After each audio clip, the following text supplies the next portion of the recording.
I was called to the ministry on March 5th, 1982. I know the date because it was the same day that John Belushi died. And I may have been having a maudlin attack of the teenager because of it.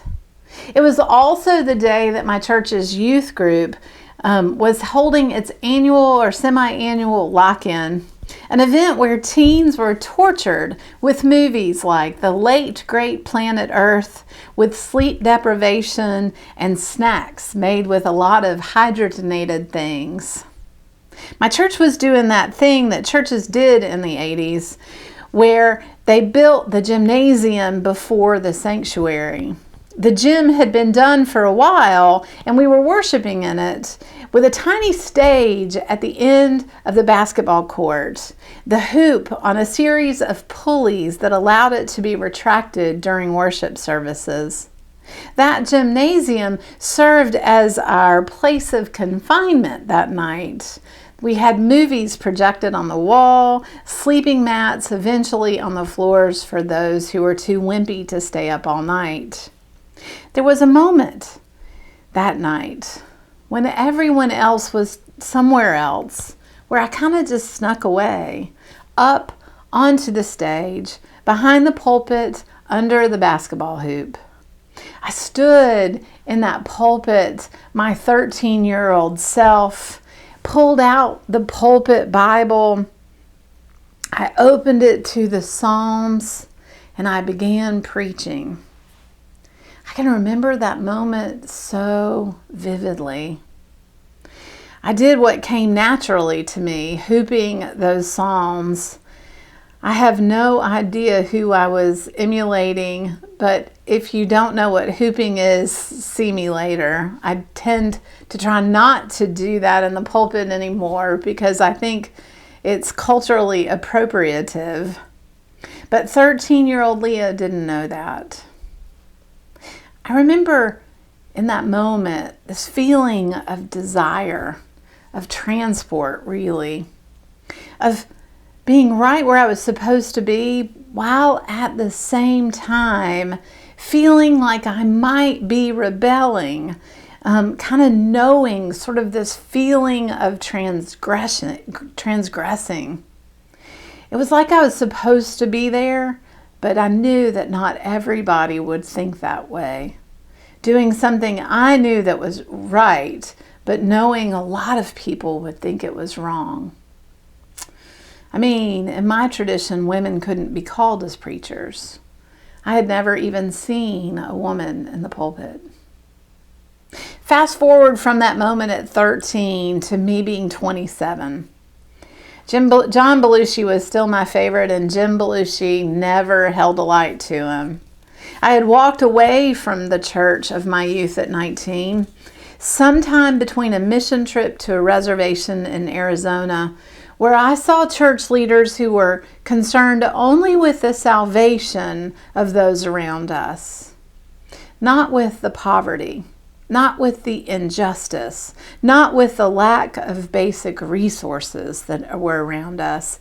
It was that old pie in the sky theology that this world doesn't matter, only the next one does. Somewhere between that and my college football coach becoming my college Sunday school teacher and having Sunday school lessons every week that were go, fight, win. It was a theology that to me was terribly misplaced. I didn't think that Jesus on the cross was much of a winner. So anyway, there's me at 27, walking into a church after years, a church with expansive theology, an inclusive theology. They had gay folks in leadership, even spiritual leadership of the congregation. They were paying attention to the poor. They were not checking their brains at the door. And they were people who saw my gifts and renewed me in love. And I found myself still longing for that moment in the pulpit. So this morning's text has been my favorite since those days. In the New Revised Standard Version, we get a glimpse that God is speaking to Israel and calling her daughter of Israel or daughter of Jerusalem. It wasn't until I read Dr. Wilda Gaffney's translation of the Hebrew, the phrase is Bat Zion, daughter of Zion, but it could mean that Zion is the daughter of God, but it could also mean a daughter who lives in Zion, a daughter of the city, a woman of the city. And then in Dr. Gaffney's translation, she took all the feminine verb endings, the ones that are speaking of this daughter, and reminds us we're talking about the daughter here. So here, this text from Dr. Wilda Gaffney. Sing aloud, daughter of Zion, shout, all ye Israel.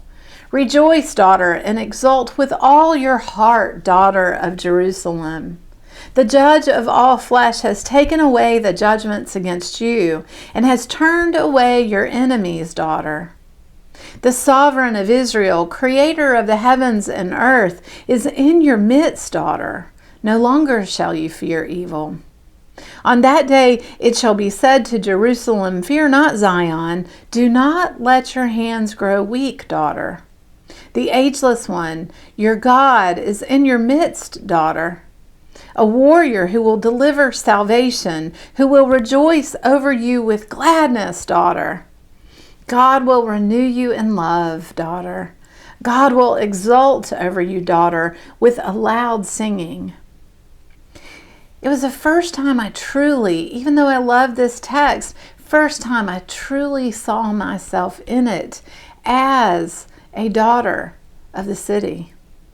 God will renew you in love, daughter. God will exult over you, daughter, with loud singing. This text sings to me. I feel included. I can feel God singing over me, renewing me with the spirit of love. So I told you about me at 13, and then again at 27. Now, here's me at 54. Y'all, the couple of weeks that I've had, I received an outpouring of love as I was leaving my former church. Notes from congregants talking about the times I had shared with them and shown love to them. Notes from colleagues and friends from the community. A love offering. So many lovely parts to saying farewell to these folks. But there were some moments, y'all.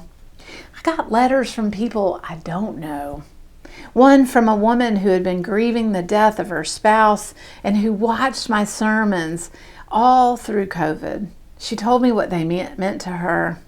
And one family who had been attending a congregation where they were feeling the sting of exclusion when their child came out as bisexual. They let their children choose what services they would watch online each week, and they kept coming back to our services. The dad talked about the expansiveness in the way that I express God's love as bringing those kids back week after week, Sunday after Sunday. And then this week, starting this new job, I've got notes and Facebook notes and waves and letters and even a WFDD day sponsorship, something I have always wanted from you all.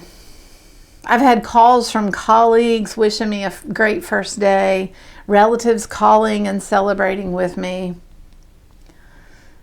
Unless you hear this as a brag, and look how great I am that all these people said this, I want to be clear. This, to me, has been Spirit's way of giving me a glimpse of the work that Spirit is doing in the world right now through me. It's like this. I have received God's renewing love, and I have sown it in the world. We don't usually get to receive it back so clearly. It's like a veil lifting for just a moment.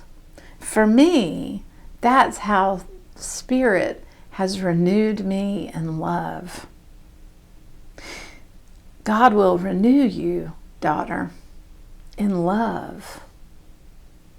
And I want you to know, my new church family, that it's not just reserved for daughters. It's for all God's children. The promise of Zephaniah is that God will renew us all in love. As ministers, each of us, we all have that place, like the pulpit when I was 13 and the church when I was 27. We all have that place where we feel called, chosen, equipped, a place that feels like home, as well as a place that feels totally new. Maybe for you, it's in the kitchen baking, or visiting your elders, or standing in the places of your ancestors. Maybe it's here in worship, whether online or in person, or marching for justice, or serving the poor, or making websites. Each of us has a calling. And when we lean into our calling, we will, God promises, be renewed in love. Not every day, not every month, sometimes not for months. There can be and there will be dry spells. But those moments of being renewed in love, they are the sustaining moments.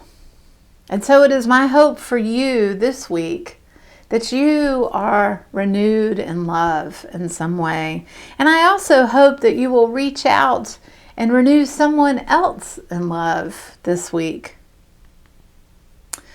My new friends, my new congregation, my new meeting, thank you for such a warm welcome.